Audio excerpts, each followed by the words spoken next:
हे गुरुदेव, नमोस्तु नमोस्तु नमोस्तु।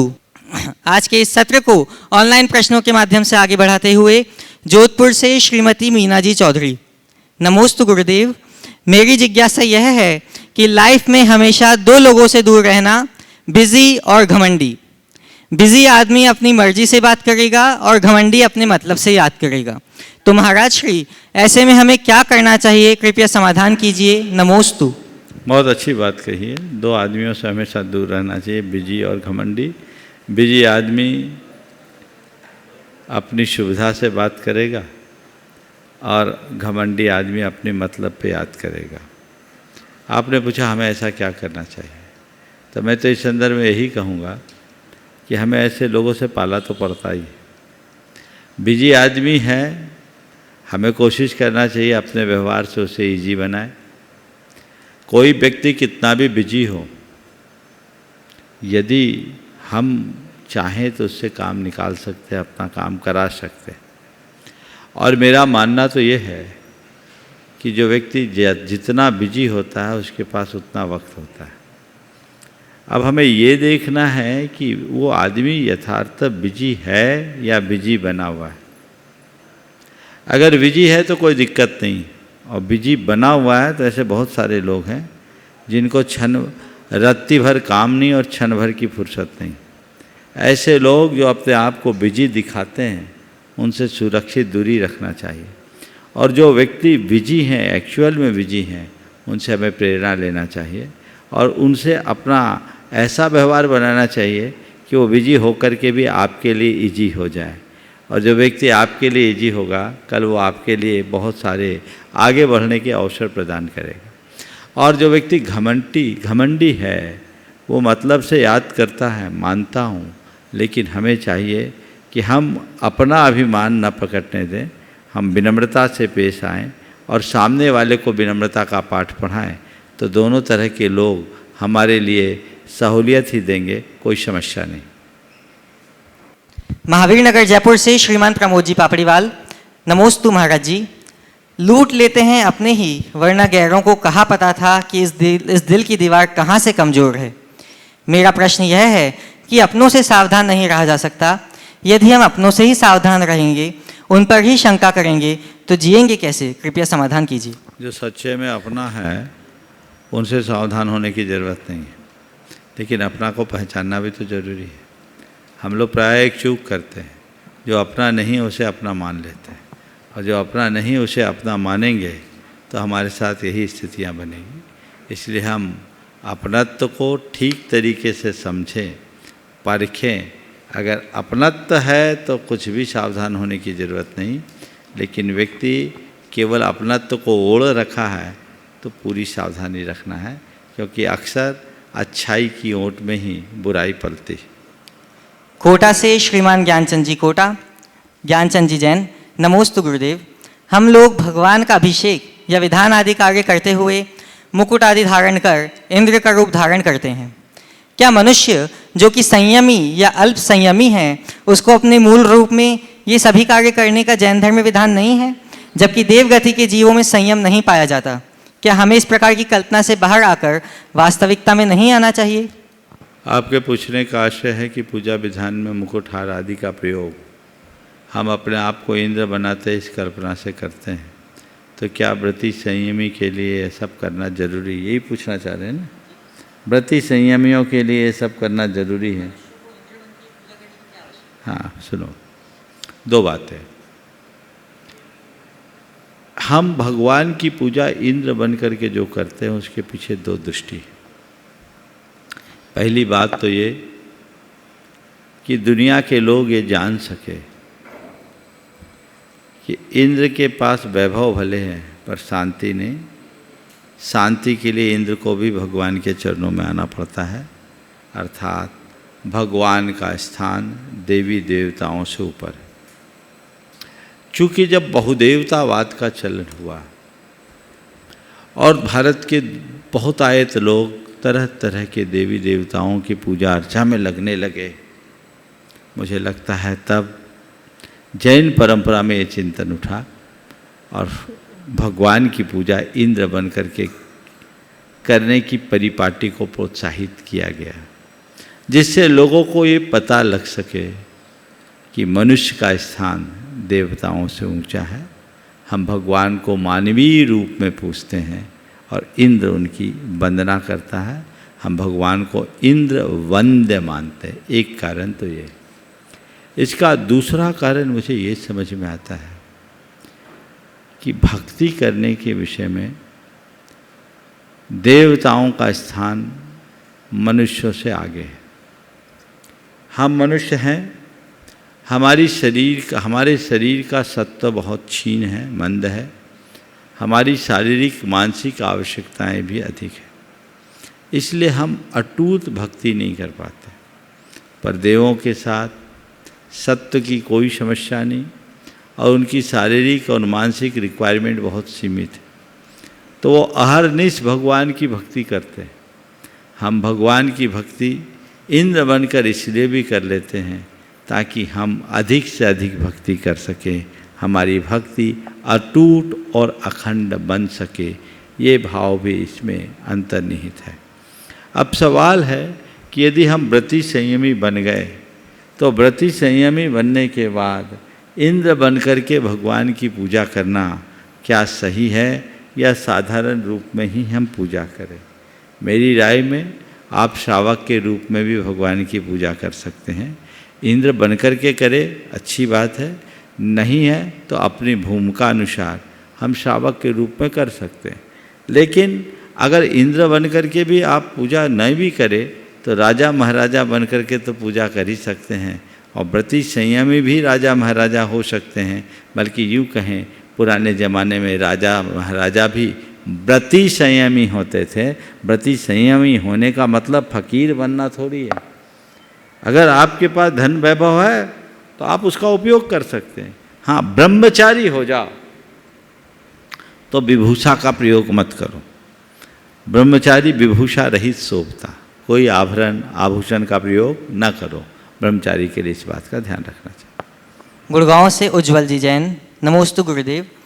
जब जैन धर्म सबसे प्राचीन धर्म है तो आज इंडिया के बस कुछ लोग ही जैन क्यों हैं? ऐसा क्या हुआ कि जैनियों की संख्या इतनी कम हो गई? देखो, संख्या से चीज़ों को मत देखो। ये बात सही है कि जैन धर्म भारत के प्राचीनतम धर्मों में से एक है, बल्कि भारत का सबसे प्राचीन धर्म है। इसके प्रमाण। और जैन धर्म अपने आप में बड़ा श्रेष्ठ धर्म है, उत्तम धर्म। संख्या है, एक समय था जब भारत की बहुसंख्यक आबादी जैन थी। ये हम सबका दुर्भाग्य है। काल के प्रभाव से हमारी संख्या उत्तरोत्तर अल्प हुई और इस तरह की स्थितियाँ निर्मित हुई। लेकिन संख्या का कम होना किसी की उपादेयता को कम नहीं करता। एक बार गुरुदेव से किसी ने पूछा कि जैन धर्म इतना श्रेष्ठ धर्म है तो फिर जैनियों की संख्या इतनी कम क्यों? उन्होंने कहा, ये बताओ, आपके नगर में, एक बड़े शहर की बात है, बोले चाय की दुकानें कितनी होगी? बोले सैकड़ों। बोले पान की दुकानें कितनी होगी? वो बोले सैकड़ों में होंगे। पर वे बताओ जोहरी की दुकान कितनी है? बोले 2-4 ही। तो बोले 2-4 है और पान की दुकान सैकड़ों की संख्या में है, चाय की दुकान सैकड़ों की संख्या में है, पर सैकड़ों चाय पान की दुकान एक जोहरी की दुकान का मुकाबला नहीं कर सकती। बस इसी बात को ध्यान में रखो। भले तुम्हारी संख्या कम क्यों ना हो, गुणवत्ता को ध्यान में दो और उसे इस तरीके से आगे बढ़ाओ ताकि और लोगों को भी प्रेरणा मिल सके। एक एनोनिमस क्वेश्चन आया है गुरुदेव कि नमोस्तु, जिसे कुछ लोग संग्रीला या ज्ञानगंज कहते हैं, ऐसा अष्टापद में ऐसा क्या है कि वहाँ कोई जा नहीं सकता? क्या? देखिए, इसके विषय में तो अभी भी रहस्य है। कैलाश जो है, अष्टापद कैलाश बोलते हैं। जो भी जाते हैं नीचे परिक्रमा देते हैं। नासा ने भी इस पर काफ़ी कुछ काम किया है, लेकिन अभी ये सब चीज़ें रहस्यात्मक है। जब इसका रहस्य खुलेगा तभी इसके विषय में कुछ भी निर्णयात्मक तौर पर कहा जा सकेगा। बिनौली बागपत से श्रीमान नितिन जी जैन। महाराज श्री के चरणों में बारंबार नमन। महाराज श्री, बेटियों की सुरक्षा की दृष्टि से किसी ने क्या खूब कहा है कि बेटियों को तितली नहीं मधुमक्खी बनाओ। उन्हें बेटियों को तितली नहीं मधुमक्खी बनाओ, उन्हें पंख भी दो और डंक भी। तो महाराज श्री, मेरी शंका यह है कि लोगों का ऐसा कहना कहाँ तक सही है? कृपया समाधान कीजिए। बेटियों को तितली नहीं मधुमक्खी बनाओ, उन्हें पंख भी दो और डंक भी। सुनने में बहुत अच्छा लगता है, लेकिन मुझे ये पसंद नहीं। क्यों? मधुमक्खी एक जगह कैद होकर रह जाती है, उसे अपने छत्ते में ही सीमित रहना पड़ता है। लेकिन तितली सारे आकाश में उड़ान भरती है और जिस फूल पर बैठती है उसके सौंदर्य को बढ़ा देती है, जहाँ बैठती है वहाँ की शोभा बढ़ा देती है। इसलिए बेटियाँ तितली ही बनी रहे तो कोई बुराई नहीं है। उन्हें मधुमक्खी बनाने की प्रेरणा देने से अच्छा है तितली बनाएं, पर ऐसी तितली बनाएं जो सही फूलों पर बैठे, हर फूल पर बैठने की चूक न करे। ये समाज अगर उन तितलियों में आ जाए तो कोई दुविधा नहीं हो। आगे की सत्र को प्रत्यक्ष उपस्थित लोगों के माध्यम से आगे बढ़ाते हुए प्रथम प्रश्न के लिए मैं आमंत्रित करता हूं श्रीमती सुनीता जी बेनाडा, कोलकाता। नमस्ते महाराज जी। अकाल में स्वाध्याय का निषेध क्यों किया गया है? हाँ, अकाल में स्वाध्याय का निषेध क्यों है? क्योंकि आचार्य कुंद ने भी अकाल में स्वाध्याय तो किया था। देखिए, सिद्धांत ग्रंथों के अकाल में स्वाध्याय का निषेध है। हर चीज़ का अपना एक प्रोटोकॉल होता है, कि नियम होता है, एक विनय होता है। अगर हम किसी भी क्रिया को बिना विनय और बहुमान के करेंगे तो उसका लाभ नहीं मिलेगा। जब हम स्वाध्याय का एक निश्चित और नियत समय सुनिश्चित करके स्वाध्याय करते हैं तो हमारा स्वाध्याय के प्रति एक अलग भाव प्रदर्शित होता है। और स्वाध्याय हम कभी भी कर ले, किसी भी ग्रंथ को कर ले, तो उसका वो मज़ा नहीं होता। तो स्वाध्याय हम जो करें काल से जुड़ करके करें, और काल शुद्धि की जो बात है मुख्य रूप से सिद्धांत ग्रंथों की। इसकी एक वजह ये होती है कि हमारे तीर्थंकरों की दिव्य ध्वनि का काल सुनिश्चित रहा है, और हमारे जो भी सिद्धांत ग्रंथ है साक्षात भगवान की दिव्य ध्वनि से है। तो भगवान की दिव्य ध्वनि के काल के अनुरूप इन सिद्धांत ग्रंथों के काल की शुद्धि रखी जाए तो वो हमें सीधे दिव्य ध्वनि के साथ जोड़ देंगे, और उसे जुड़ने से हमारी भाव विशुद्धि ज़्यादा बढ़ेगी। हालांकि काल शुद्धि को लेकर के कई तरह की बातें भी लिखी है। अष्टमी को दिया गया ज्ञान गुरु शिष्य के वियोग का कारण बताया है। अन्य भी अनेक बातें लिखी है जिसका मैं यहाँ उल्लेख करना नहीं चाहता। तो जो हमारी व्यवस्था है मुख्य रूप से सिद्धांत ग्रंथों का, तो वो एक प्रकार के विनय का द्योतक भी है, हमें उनका पालन करना चाहिए।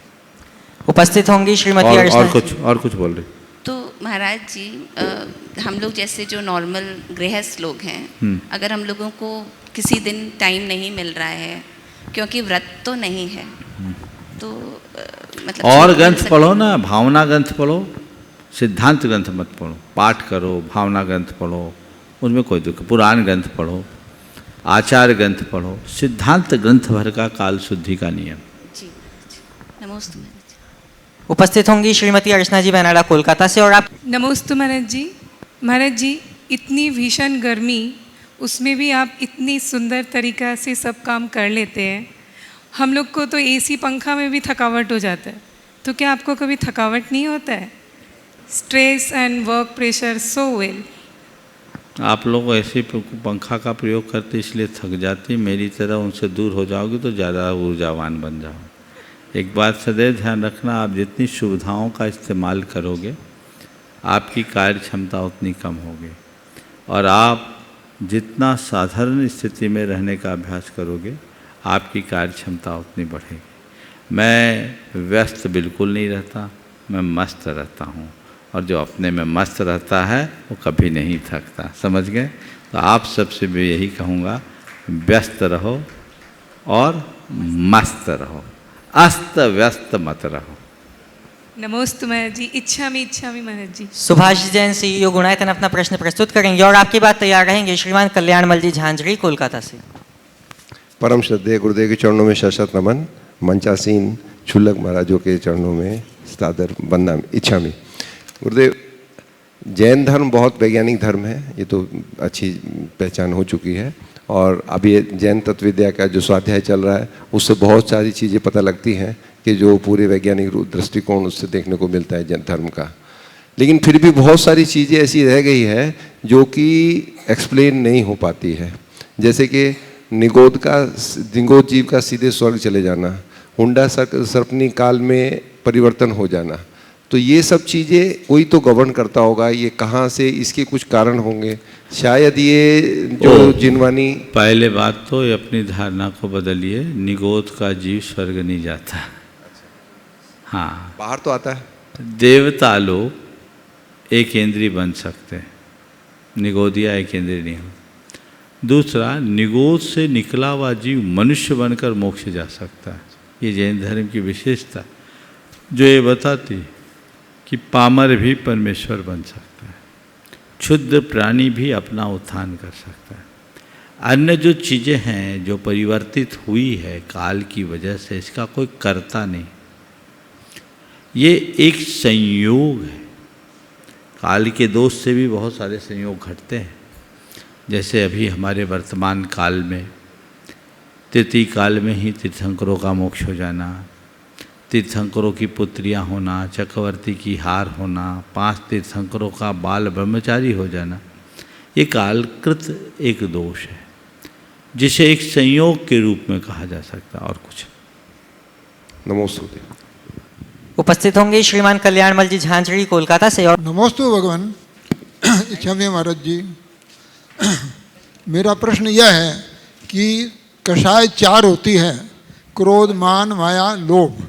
क्रोध, माया और लोभ उसको तो कम किया जा सकता है, लेकिन मायाचारी को मान कषाय को कैसे कम किया जाए, यह थोड़ा बताइए। किसी की अगर आत्मा जाग जाए तो सब कषाय क्षमन हो सकता है। जिसकी आत्मा सो रही है उसकी सब कषाय पुष्ट होती है।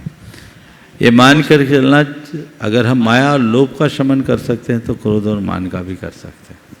चेतना जगनी चाहिए। हाँ, आपके कहने का भाव मुझे यही समझ में आ रहा है कि क्रोध, लोभ और माया के प्रति लोगों का जितना ध्यान और रुझान होता है, अपने मान को गलाने का नहीं अपितु मान को पुष्ट करने का भाव ज़्यादा होता है। मनुष्य मान का पुतला है, वो मान कषाय को ही विशेष रूप से पुष्ट करने की कोशिश करता है, लेकिन जिसे तत्व ज्ञान हो जाए वो अपनी सारी कषायों का शमन कर सकता है। ये एक उदाहरण है, जैसे कोई वृद्ध पुरुष है, एकदम मरणासन्न है, एकदम शारीरिक स्थिति एकदम ठीक नहीं है, फिर भी कोई बात उसको हाँ, उसको थोड़ा चढ़ा दो तो गुदगुदा दो तो। इसलिए देखो, एक रहस्य की बात बोलता कान खड़े कर लेता है। सिद्धांत ग्रंथ की बात बोल रहा हूँ। मनुष्यों में मान की बहुलता है, तिर्यंचों में माया की, नारकियों में क्रोध की और देवों में लोभ की। तो मानव मान का पुतला है, हमारे स्वभाव में मान की बहुलता है, इसलिए लोग मान के आगे ज़्यादा फूलते हैं।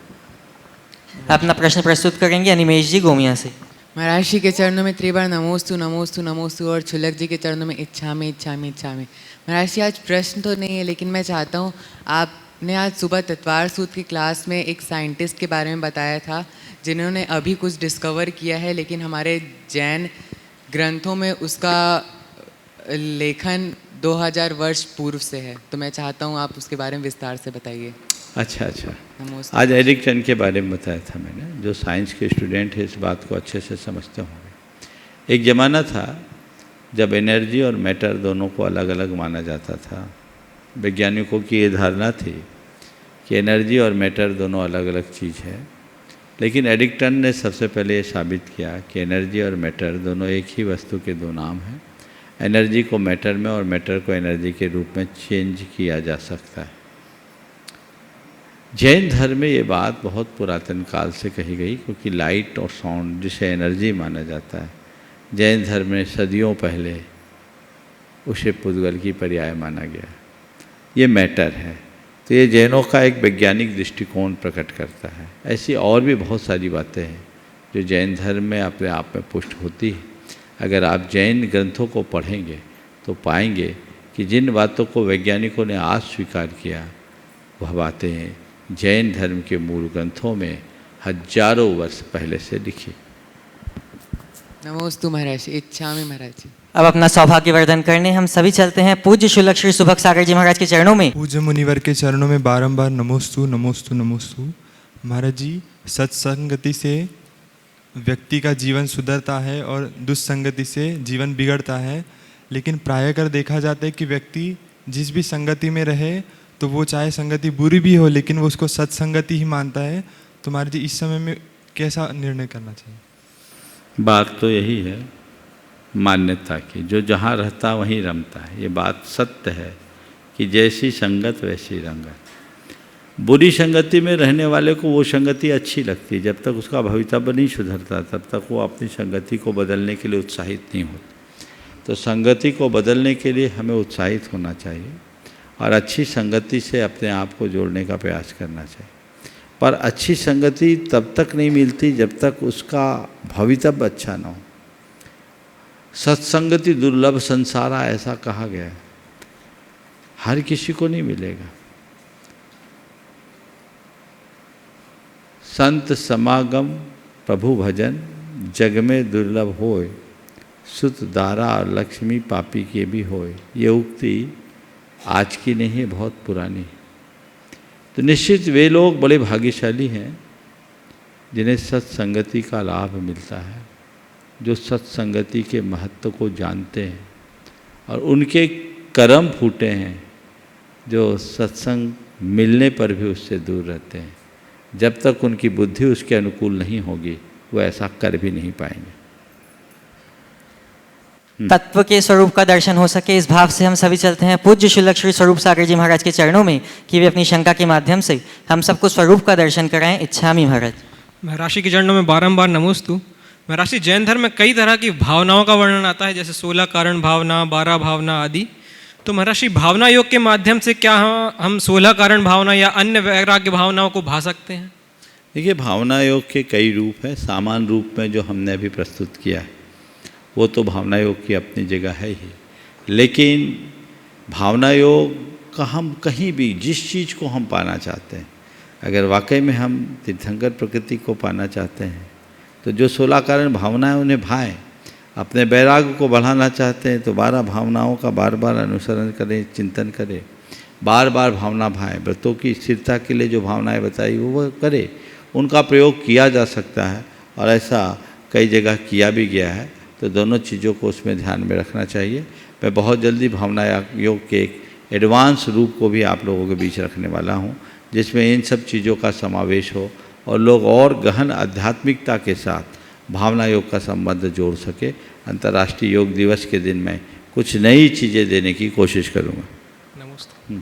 हम सबके जीवन में चित्त चमत्कार हो और चिद्रूप निखर आए, इस भाव से मैं हम चलते हैं पूज्य शुल्लक श्री चिद्रूप सागर जी महाराज के चरणों में। इच्छामि पूर्वक निवेदन करते हैं कि वे अपना प्रश्न रखें और हम सबको चिद्रूप के दर्शन कराएं। इच्छामि महाराज। पूज्य मुनिश्री के चरणों में नमोस्तु। महाराज जी, किसी घर में जब चोरी होती है तो उस चोर की शिकायत लोग पुलिस में करते हैं, पर जो प्रतिदिन विषय कसाय रूपी चोर हमारे आत्मा ज्ञान धन लूट रहे हैं, उनकी शिकायत कहाँ पर होना चाहिए? घर की चोरी की शिकायत पुलिस में करते हैं, पर हमारे अंदर के ज्ञान धन की जो लूट हो रही है उसकी शिकायत किसे करें? पहले ये तो पता लगे कि कोई लूट रहा है। अधिकतर लोगों को तो यही पता नहीं कि हमारी लुटाई हो रही है, वो तो अंधे होकर मजा लूट रहे हैं, उसी में आनंद ले रहे हैं। अगर अपनी चेतना को जगाएं तभी कुछ हो सकता है। 12 भावना की 2 पंक्तियां आप लोगों को ध्यान देने योग्य है। कर्म चोर चहोर, मोह नींद के जोर, जगवासी घूमे सदा। कर्म चोर चहोर, सर्वस लूटे सुध नहीं। सदगुरु दे जगाए, मोह नींद जब उपशमे। तब कछु बने उपाय, कर्म चोर आवत रुके। आपने पूछा शिकायत करने की जरूरत है? यहां शिकायत की जरूरत ही नहीं है, जागने की जरूरत है। तुम जागृत रहोगे तो कोई चुरा ही नहीं सकता। जिसकी चेतना जागृत है उसका ज्ञान धन सदैव सुरक्षित रहेगा, और जिसकी चेतना सुप्त है वो कुछ भी हासिल नहीं कर सकता। इसलिए अपनी चेतना को जागृत बना के रखो। सोने मत दो, शिकायत का अवसर ही नहीं। मोह निद्रा जब टूटेगी तभी हमारी चेतना जागेगी, और जब चेतना जागेगी तभी जीवन का यह पथ प्रशस्त होगा।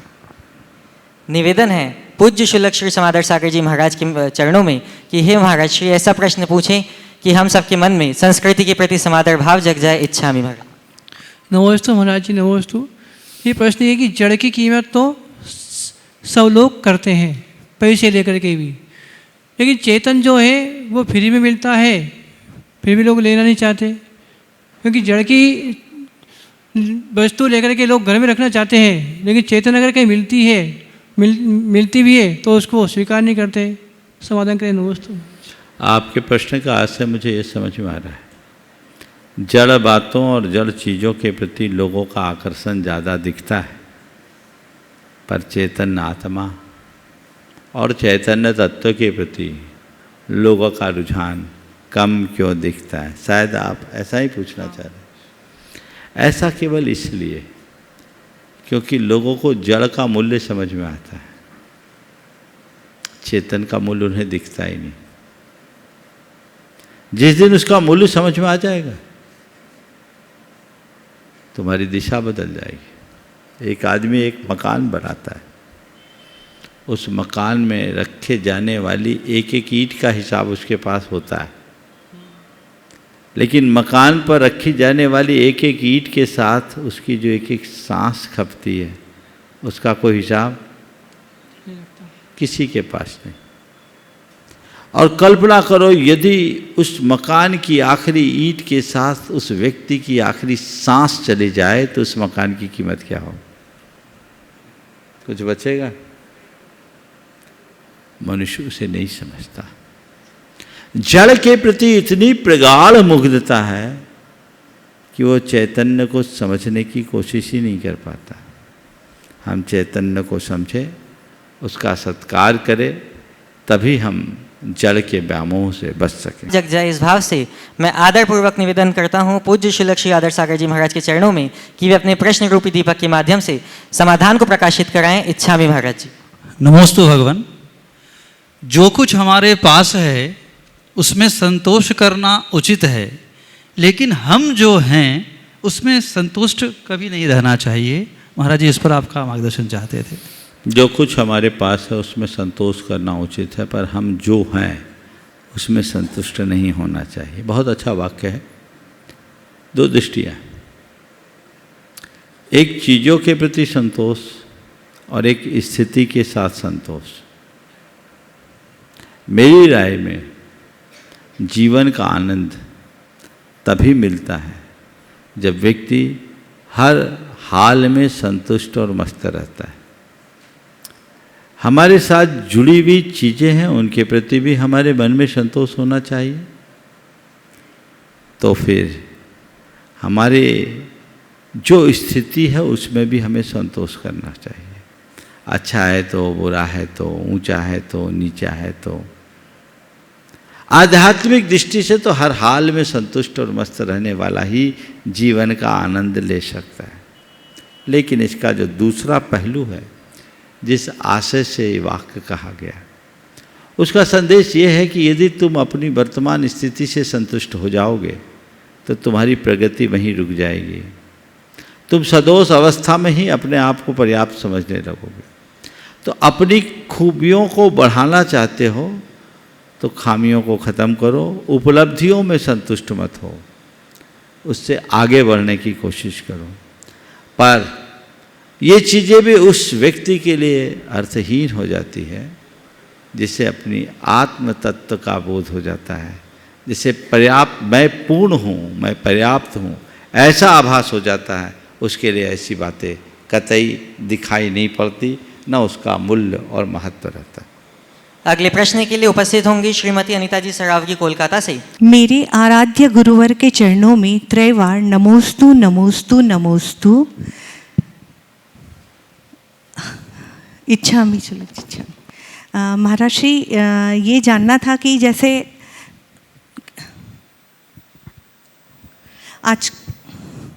आजकल ये ज़्यादा सुनने में आ रहा है कि ये मूर्ति चमत्कारी है, अतिशयकारी है। तो महाराज श्री, तो सभी मूर्तियों का तो एक ही समान सूर्य मंत्र दिया जाता है, एक ही समान प्रतिष्ठा होती है, तो ऐसे क्यों कि कोई चमत्कारी हो जाती है? ये भावों का फर्क है या क्या? और महाराज श्री, एक जैसे अपन कोई भी मूर्ति विराजमान करवाते हैं, अगर वो पत्थर की होती है, सोने की, अष्ट धातु या चांदी की, तो क्या सबका एक ही पुण्य लाभ होता है अपन को या अलग अलग मिलता है? नमोस्तु महाराज श्री। हम तो एक ही बात जानते हैं। एक बार गुरुदेव ने कहा, चमत्कार भगवान का नहीं, भक्तों का और भक्ति का होता है। समझ गए? हमारे तीर्थंकर भगवंतों के कोई अतिशय नहीं, उनके तो 34 थे, सो हो गए और सबके बराबर। अतिशय हमारे भावों के, यदि हम अपनी भाव दशा को परिवर्तित करें तो ये सवाल समाप्त होगा। हमें भगवान के स्वरूप की तरफ दृष्टि रखनी चाहिए, उनकी इस बाहरी भौतिक ऊर्जा की जगह उनकी आध्यात्मिक ऊर्जा की प्रेरणा से अपने आप को ओतप्रोत करने का प्रयास करना चाहिए। जहाँ तक अलग अलग प्रतिमाओं के विराजमान करने संबंधी पुण्य का सवाल है, प्रतिमा जी के निर्माण में आपने जितना उत्तम द्रव्य लगाया, पुण्य उसके अनुरूप होगा।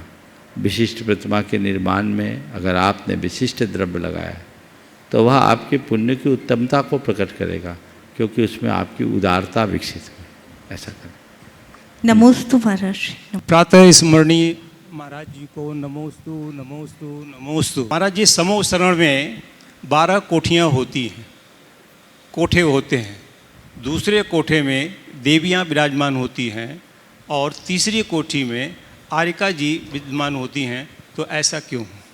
ये क्रम है, और जो क्रम है उस क्रम के अनुसार सब अपने अपने स्थान में बैठते हैं। ये तो कथन का क्रम है, वहाँ तो कोई आगे पीछे ही नहीं है। चतुर्दिक भगवान विराजमान है, उसी क्रम में सब विराजमान। नमोस्तु महाराज। उपस्थित होंगी श्रीमती चंद्रकला जी पाटनी, रांची से। मेरी तरफ से जगत के सब जीवों की तरफ से मुनिराज के चरणों में नमोस्तु, छुल्लक जी महाराज के चरणों में इच्छा में। महाराज से एक छोटा सा पेन भी हमको नसीहत दे के जाता है, छोटा सा पेन भी हमको नसीहत देता है कि किसी को कमज़ोर मत समझो।